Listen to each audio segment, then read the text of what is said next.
Tinubu is a Yoruba man. You are Sowore, you are a Yoruba man. Don't forget what happened between Baba Awolowo and MKO Abiola. If you don't forget this, if you forget the story, we remember you because you are still in the game in that time. Sowore ti pẹ́ Sowore ò kí n ṣe ọmọdé nínú politics. Mi kò mọ gogoro tó mú tó fi sọ̀rọ̀ wèrè lẹ́nu ni. Mo dẹ̀ like wọn. Ọlọ́run, I love Sowore. Let me just say 90%. But I will reply you about Omoye Sunday Igboho, you offend me. Ẹ dẹ̀ máa kọlu bọ́ǹbù tẹ́ ẹ bá ṣọ́ra torí máa fáyà yín o ẹ̀gbọ́n. Ẹ ṣọ́ ẹnu yín. Ẹ ṣọ́ ẹnu yín o. Whatever anything you be, ẹ ṣọ́ ẹnu yín. Because you be. A kí gbogbo ẹ̀yin lólùfẹ́ wa tẹ́ ń wò wá tí ẹ̀dẹ̀ ń gbọ́ wá káàkiri àgbáláyé. Ojú tẹ́ fi wò wá kò ní fọ́, etí tẹ́ fi ń gbọ́ wá kò ní di láti Ìdùmarè. Ìbànújẹ́ ó kéré ni ó tóbi ni kò ní jẹ́ pín wa lágbára àdẹ́dá láti Ìdùmarè. Mo rí fọ́nrán kan lórí ẹ̀rọ ayélujára tí mo sì wò wípé ó ṣe kókó ó ṣe pàtàkì kí ẹ̀yin lólùfẹ́ wa lórí ìkànnì yìí kẹ́yin náà wò ó kẹ́yin náà gbọ́ kí ẹ sì jẹ́ ká mọ èrò àti òye títí yín lórí rẹ̀. Kí ni mo rí kí ni mo gbọ́ ẹ jẹ́ kí n mú wá fún yín. Àfi kí ẹ wò ó kẹ́ ẹ gbọ́ láti bẹ̀rẹ̀ títí dé parí kí ẹ̀yin náà lè mọ bí ẹ sì dá sí ọ̀rọ̀ ọ̀hún. Torí pé tẹ́ ẹ bá gbọ́ tẹ́ ẹ bá wò ó láti bẹ̀rẹ̀ ó ṣeé ṣe kí ẹ mọ̀ mọ́ tẹ́ sọ sí tàbí kọjá pọ̀ kọ̀tọ̀tọ̀ ní kàmí tí ẹ mọ̀ sọ. Kí ni nǹkan náà? Mo fẹ́ kẹ́ ẹ farabalẹ̀ kẹ́ ẹ jẹ́ ká jọ wò ó kẹ́ ẹ jẹ́ ká jọ gbọ́. Ó yá o ẹ jẹ́ á lọ ká jọ wò ó ká jọ. Mr. Sowore, my lovely brother Sowore, before I talk this matter, I will first greet you. And second one, I will offend you because I love you. That is why I will use respect to the to abuse you small. I love you. You are a strong man, and you are one of our trusted man. But the reason why you abuse Omoye Sunday Igboho, you talk to him is because you don't know him 100%. You know him like 50 or 60% into politics. But Mr. Sowore, and whatever any name you called Omoye Sunday Igboho, let me tell you first, you are the part of the name because you are one of Nigeria betrayers. Mr. Sowore, can I speak? You are one of your tribe betrayer because you use your mouth to abuse Omoye Sunday Igboho. This is why I will talk this matter. I have my point. My brother, come closer. When everybody are speaking about what Nnamdi Kanu is what Nnamdi Kanu wants everywhere to separate. Let Yoruba people go their way. Let Igbo people go their way. Let Hausa people go their way. But during the time they are fighting the battle, my brother, you go for the presidential candidate. That is why I called you betrayer. When you are saying Nnamdi Kanu is a true son because he's in the prison, Omoye Sunday Igboho is a true son to his tribe. We have different way to fight the battle and to achieve it. Wọ́n ní gbogbo wa ò lè sùn ká kọrí síbì kan. My brother Sowore, I reply you with how you talk. Omoye Sunday Igboho was not offend anybody. You are one of presidential candidates, but you lose. That is why you feel the pain. Yes, you lose. If you are not lose, you now maybe you are the president now, and you are the one rule, and you will still play the same game they are playing in politics in Nigeria. You will still play the same game, brother. Now, I understand the reason why you abuse Omoye Sunday Igboho is because of if went for Tinubu. That is why. My brother, because I know that if Omoye Sunday Igboho starting campaign for you, you cannot talk like that. So you too, you are selfish. You are fighting for your own selfish interest. Now, I want to send you two messages. If it is true, you really love Nnamdi Kanu, my brother, I give you 7 days to release him in prison. And we now know that you know what you are talking.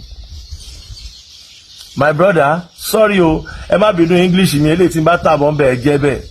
But because he used English to abuse Omoye Sunday Igboho, that is why I use my own grammar English to talk to you too. Omoye Sunday Igboho was not a nuisance, was not commit anything about following Tinubu. Everybody can follow what is right. And if you are with your sense, my brother, Tinubu is a Yoruba man. You are Sowore, you are a Yoruba man. Don't forget what happened between Baba Awolowo and MKO Abiola. If you don't forget this, if you forget the story, we remember you because you are still in the game in that time. Sowore ti pẹ́ Sowore ò kí n ṣọmọdé nínú politics. Mi kò mọ gogoro tó mú tó fi sọ̀rọ̀ wèrè lẹ́nu ni. Mo dẹ̀ like wọn. Ọlọ́run, I love Sowore. Let me just say 90%. But I will reply you about Omoye Sunday Igboho, you offend me. Ẹ dẹ̀ máa kọlu bọ́ǹbù tẹ́ ẹ bá ṣọ́ra torí máa fáyà yín o ẹ̀gbọ́n ẹ̀ṣọ́ ẹnu yín ẹ̀ṣọ́ ẹnu yín o whatever anything you be ẹ̀ṣọ́ ẹnu yín because you be in politics you cannot be in the street ẹ̀gbọ́n ibi tẹ́ fẹ́ lọ yẹn ó kọjá pọ́nlọ́pàá ń declare yín wanted yìí ẹ̀gbọ́n ẹ má jẹ́ gbà o aláìkí yín o ẹ ṣe jẹ́jẹ́ ẹ bá fẹ́ ṣe presidential candidate yín ẹ ṣe you dare Omoye Sunday Igboho, who are you to dare him now? Brother, ẹ máa calm down o, ẹ máa calm down. Àwa la máa sọ fún yín, ẹ̀gbọ́n, ẹ ti ń dàgbà. Ẹ dẹ̀ mọ̀ pé tígbà tí bá bá yín níbi eyín, téyín yín bá yọ kò lè wú mọ́. Èyí tó wà lẹ́nu yín yẹn ò kí ń ṣe milk tea o. Ẹ̀gbọ́n ẹ máa calm down. Because if you are not a betrayer, why you go for presidential candidates in the same Nigeria? Why you don't follow Omoye Sunday Igboho as or to follow Nnamdi Kanu as Biafra? You are fighting the battle along the same Nigeria that we say we are not want. My brother, asao now. Kí ni Sunday Igboho ṣe fún yín? Sunday Igboho was not commit any crime. Fẹ́ ya bara more jẹ ni and Tinubu is a Yoruba man. Obì aláwẹ̀ mẹ́rin kì í bára wọn jiyàn. Tọ́pọ̀lọ yín bá débẹ̀ lọ tíǹkì ẹ̀ dáadáa. Nígbà tí a bá ń battle Tinubu tá à ń against wọn. Definitely we are not want the Yoruba. So we too wọ́n ní amọ̀ra wa tabarira wa òun ni bàbá Tinubu ṣe àwa náà dẹ̀ fẹ́ ṣe fún wọn padà kò yé yín. So Tinubu Nnamdi Kanu I dare you to set freedom for Nnamdi Kanu between now to 7 days. Ẹ̀gbọ́n, after the 7 days, I will come out for you. Ẹ̀gbọ́n. I will come out for you. Ẹ dẹ̀ mọ̀ pé Omoye Sunday Igboho ní some stubborn boys. Tó jẹ́ small boys. Ẹ̀gbọ́n, ẹ ti ń gba yìí. Ọlọ́run kò ní fi àgbà yín yílẹ̀ o. Ṣẹ́rí tí n bá wọnú yín.